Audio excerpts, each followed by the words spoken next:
16 mai 2020, 9e tutoriel, tutoriel CSS JavaScript, empêcher la copie d'un texte. Donc là c'est le deuxième tutoriel de la journée, je le fais histoire de contraster avec le premier qui a duré 1h41. Et là je vais en faire un beaucoup plus rapide. Hein. Donc hop, je viens là,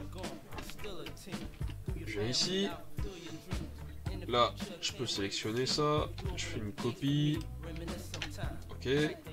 Je peux sélectionner ça, je fais une copie, ok.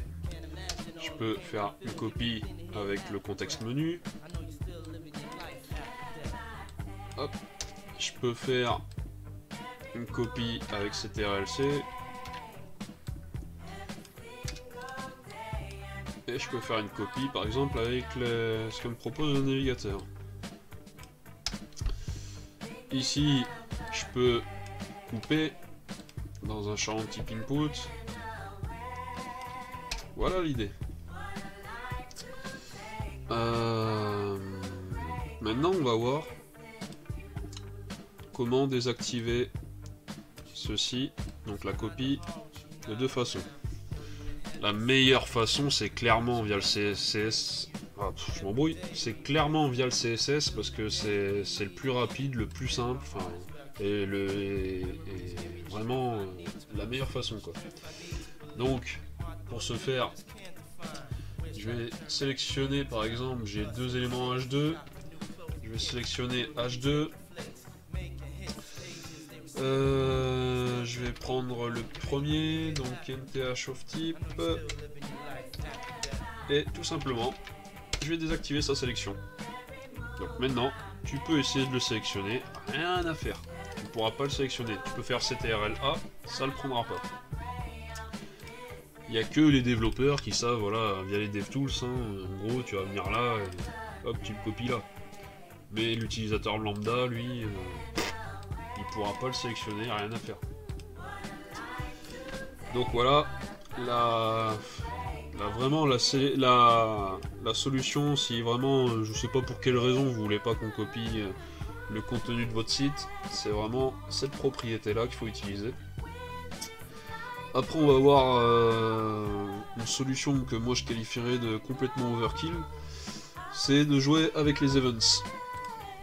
Donc on va faire un tableau d'events, on va prendre contexte menu, donc contexte menu c'est cet event là, on va prendre l'élément, l'events copy, excusez-moi, l'events cut, et on va boucler dessus. For each event type, hop, et du coup on va là, ce qu'on va se faire, on va rajouter un paramètre, l'index, on va se faire un petit console log, hop, donc tour de boucle, numéro, hop, numéro, index, plus 1, vu que ça commence à 0 les tableaux, événement, tac, et donc là ça sera event type. Donc ça c'est histoire de montrer en gros vite fait un peu les événements dans la boucle. Et donc on va sélectionner document.querySelector, on va se prendre le H2 NTH of type 2. Dans le premier cas, ici on a sélectionné le premier, donc là on va sélectionner le deuxième. On va lui rajouter un event listener, donc là c'est event type. Hop, on prend l'event et on fait un prevent default. Donc maintenant, on va voir, hop, je viens ici, je peux le sélectionner, je veux faire mon clic droit, je peux pas le faire.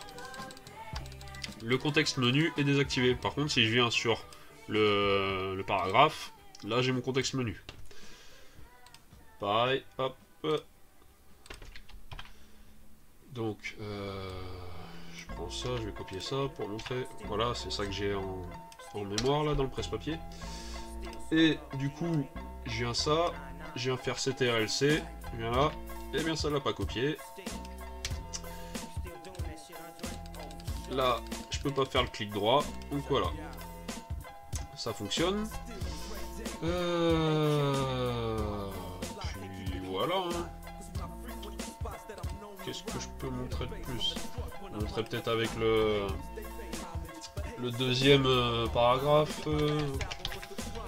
Query selector, tac.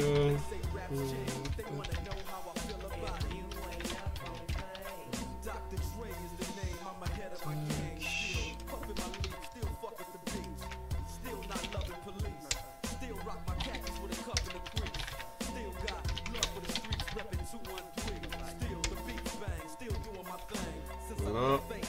Donc là, je viens tout sélectionner. Je fais CTRLC. Voilà. Eh bien non, ça m'a pas copié l'ensemble. Pareil, je veux tout sélectionner. Je veux faire clic droit, il se passe rien. Ok. Par contre, petite faille. Donc là, ouais, on voit le tour de boucle. Donc tour de boucle numéro 1, l'événement auquel on va appliquer un event listener, ça va être contexte menu. Deuxième tour de boucle, ça va être copy. Troisième tour de boucle, cut. Donc c'est par rapport à ce console log là. Je l'enlève. Et donc, petite faille avec JavaScript. Si tu fais CTRL-A, donc là ça te sélectionne tout, sauf le premier titre qui bénéficie de user select none. Je fais copier, je viens là, et qu'est-ce que je vois? Je vois mon deuxième titre et mon deuxième paragraphe qui sont copiés. Et ouais. Donc là ça n'a pas fonctionné. Là tu peux pas faire de clic droit, tu peux pas le copier ainsi en le sélectionnant direct, ni lui. Mais si tu fais CTRL-A, tu peux. Donc pareil, je vais vous montrer. Hop. Donc là par exemple je vais copier. Là je peux pas le copier. Je peux copier par exemple ça là. Voilà, donc j'ai BAT le truc dans le presse-papier. Et là pareil, même chose avec le clic. Je sélectionne l'ensemble de ma page. Je vais faire copier avec le navigateur là par exemple. Je viens là. Et qu'est-ce qu'on voit? Donc j'ai pas le premier titre ici qui bénéficie du user select none. Par contre, j'ai le deuxième titre et le deuxième paragraphe qui sont censés ne pas être copiés. Hop, je vais le refaire. Hop, ici, je prends ça. Je vais copier ça. Je resélectionne. Et cette fois-ci, je vais faire avec le clic droit, parce que je l'ai fait avec le copier du navigateur, l'autre. Je viens là. Toujours pareil, j'ai pas le premier titre, donc celui-ci. Et par contre, j'ai deuxième titre et deuxième paragraphe. Donc en gros, ce n'est pas à faire via JavaScript. C'est à éviter. Donc là, le cut fonctionne. Hein. Ah, j'ai pas mis de cut? Ah, je l'applique pas, autant pour moi, je l'applique pas sur l'input. Donc attends, hop. Input type égale texte. Voilà. Et donc là, je viens là, mais je peux pas couper. Voilà, voilà. Donc vraiment un truc à retenir. On fait, si on veut empêcher, c'est très simple. On fait avec user select none. Et après, ben voilà, si tu veux le faire, genre si tu veux l'ajouter dynamiquement, si tu utilises JavaScript genre pour ajouter dynamiquement sur un élément le fait de pas pouvoir le sélectionner, eh bien tu fais pas ça avec les events là, comme on a vu, c'est nul. Par contre tu peux rajouter, voilà, soit tu crées une classe et t'ajoutes la classe dynamiquement, soit en gros tu rajoutes un attribut style avec cette propriété là, comme tu veux. Mais voilà, fin du tuto, donc pour montrer comment empêcher la copie d'un texte avec CSS ou JS, et bien retenir que il faut faire ça donc avec la propriété CSS user select none. Allez, à la prochaine.